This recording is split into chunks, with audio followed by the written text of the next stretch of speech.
Welcome to Prachi academy YouTube channel.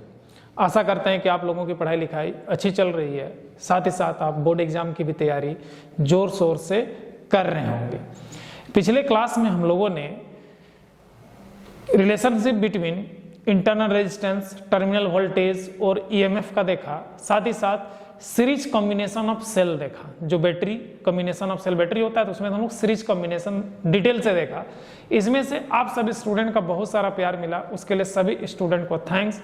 और जो student इस चैनल में नए हैं, चैनल को सपोर्ट करने के लिए चैनल को सब्सक्राइब और वीडियो को लाइक कर दीजिए।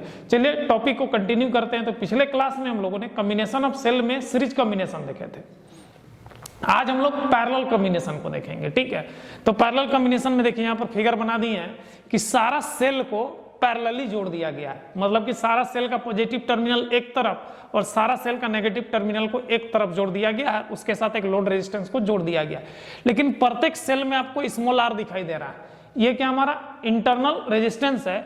और यहाँ पर जो सीक्वेंस है, नंबर ऑफ सीक्वेंस, ऐसा जो सेल का सीक्वेंस है एन सीक्वेंस है। nth सेल को सीक्वेंस में पैरेलल में जोड़ा गया, उसमें nth को सीरीज में जोड़ा गया था, इसमें पैरेलल में जोड़ा गया। अब लेट अस कंसीडर दैट। तो भाई मेरे एक चीज याद रखिएगा, ईएमएफ जो ई इक्वल्स टू क्या है, ईएमएफ ऑफ वन सेल। एक सेल का क्या है हमारा ईएमएफ है। ये ई जो है हमारा एक सेल का ईएमएफ है।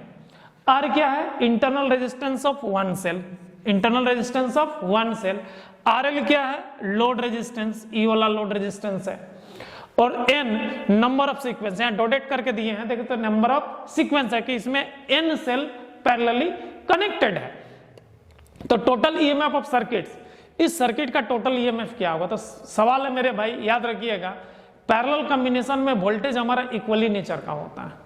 मतलब इसमें जो एक सेल का ईएमएफ होगा वही हमारा टोटल ईएमएफ होगा। ईएमएफ में कोई चेंज नहीं होगा। सीरीज में क्या हो रहा था, n इंटू ई हो रहा था, यहाँ पर n इंटू ई नहीं होगा बल्कि ई होगा, क्योंकि पैरेलल कॉम्बिनेशन में ईएमएफ क्या होता है, इक्वली नेचर में होता है। ये रेजिस्टेंस में आप लोग को पिछले क्लास में पढ़ा चुके हैं, देख लीजिएगा जाकर के पिछला वीडियो में। कॉम्बिनेशन ऑफ रेजिस्टेंस में पैरेलल कॉम्बिनेशन में वोल्टेज आर इक्वली नेचर लिख करके भी बताएं कैसे होता है, वो दिखाए भी है वहां पर, ठीक है।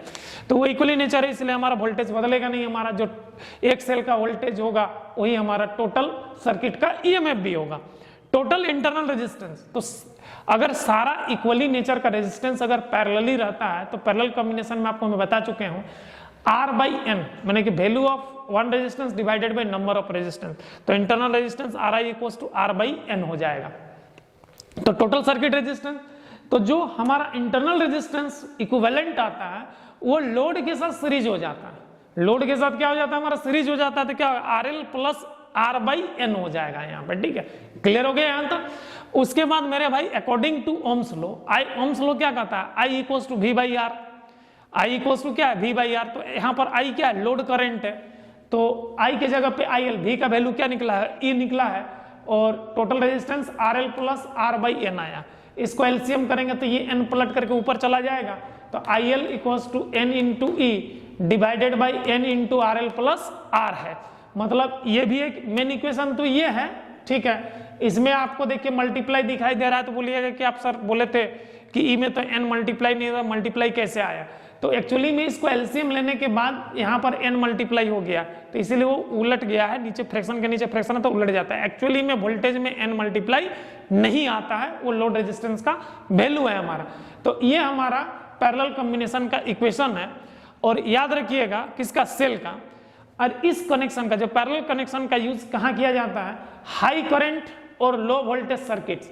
जहां हमको हाई करंट की जरूरत है और लो वोल्टेज की जरूरत है, वैसे सर्किट्स में हम लोग पैरेलल कॉम्बिनेशन का यूज करते हैं। खास करके इस सबको जो होता है लेजर ऑपरेशन में, खास करके इस कॉम्बिनेशन का सेल का यूज किया जाता है, पैरेलल कॉम्बिनेशन का। इसके बाद आता है मेरा भाई मिक्स्ड कॉम्बिनेशन। मिक्स्ड कॉम्बिनेशन में क्या होगा, पैरेलल और सीरीज दोनों मिला हुआ रहेगा। तो ध्यान दीजिएगा, यहाँ पर देखिए एक सीरीज कॉम्बिनेशन है जिसमें nth सेल है और नंबर ऑफ सीक्वेंस m दिया हुआ है।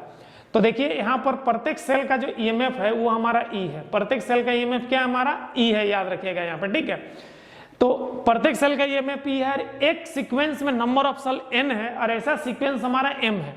और इस पूरे सिस्टम को लोड रेजिस्टेंस RL से जोड़ा गया है।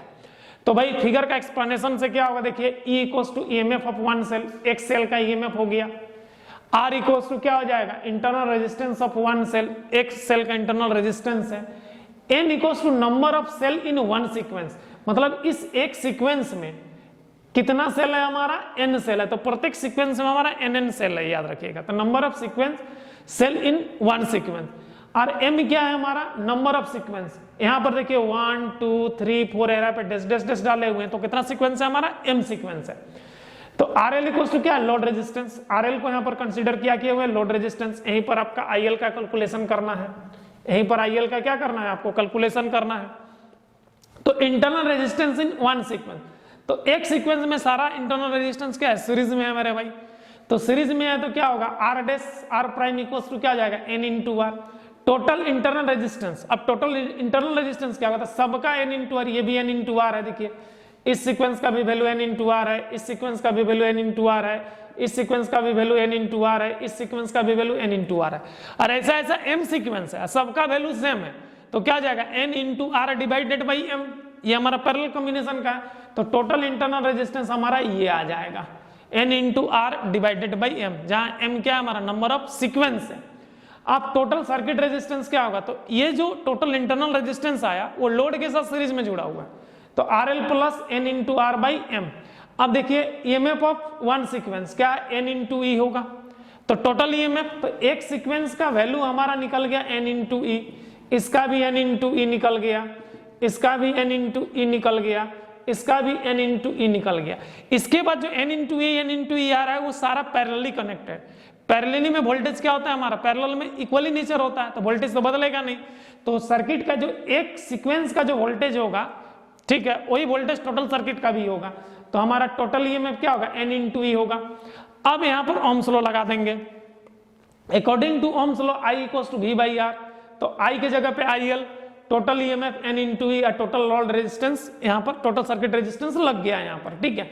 तो IL इक्वल्स टू इसका एलसीएम लेंगे तो M पलट करके ऊपर चला जाएगा, तो IL equals to M into N into E divided by M into RL plus N into R। यहाँ पर M क्या नंबर ऑफ सीक्वेंस है, N क्या है number of cell in one sequence है, स्मॉल r क्या इंटरनल रेजिस्टेंस है, RL क्या लोड रेजिस्टेंस है, E हमारा क्या EMF ऑफ वन सेल है। तो ये जो मिक्स्ड कॉम्बिनेशन का यूज कहां करते हैं, तो याद रखिएगा high voltage and high current circuit, जहां पर हमको वोल्टेज भी हाई चाहिए और करंट भी हाई चाहिए, वैसे सर्किट्स में हम लोग मिक्स कॉम्बिनेशन का यूज करते हैं। ये था मेरे भाई पैरेलल कॉम्बिनेशन और मिक्स कॉम्बिनेशन का डिटेल कॉन्सेप्ट। तो इसको आप नोट डाउन कर लीजिएगा, क्योंकि ये आपका एग्जाम में पूछता है, इससे रिलेटेड न्यूमेरिकल्स भी पूछता है। तो न्यूमेरिकल्स हम लोग नेक्स्ट क्लास जो आएगा उस सब में देखेंगे, पहले थ्योरी को कंप्लीट कर लेते हैं, उसके बाद न्यूमेरिकल हम लोग डिटेल से प्रत्येक जितना भी फॉर्मूला आया है सारे फॉर्मूला से एक एक न्यूमेरिकल आपके सामने में डिस्कस करूंगा। तब तक आप इस थ्योरी को क्या करते रहिए, रिवाइज करते रहिए। आशा करते हूं कि आज का क्लास आप लोगों को अच्छा लगा है। अगर अच्छा लगा है तो चैनल को सब्सक्राइब और वीडियो को लाइक कर दीजिए। जय हिंद, जय संविधान।